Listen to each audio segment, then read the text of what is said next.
Bertaruh nyawa Art Indonesia selamatkan majikan saat gempa Taiwan, tak peduli badan sendiri, dipuji. Sebuah tayangan video saat gempa Taiwan melanda, viral di media sosial. Seorang asisten rumah tangga Art bernama Maya, bertarung nyawa melindungi majikannya saat gempa di Taiwan menjadi perbincangan warganet. Dikutip dari Pos Kupang, Maya, 26, adalah Art asal Indonesia yang baru saja bekerja 5 bulan di Bali New Taipei. Aksi Maya membuat majikan, nenek, dan banyak orang Taiwan merasa terharu.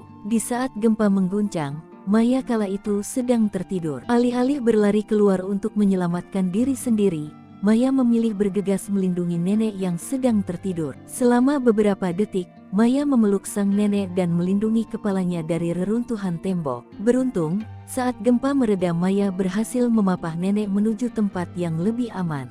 Mereka berdua pun berhasil selamat dari bencana gempa. Aksinya itu pun mendapat komentar positif dari warganet.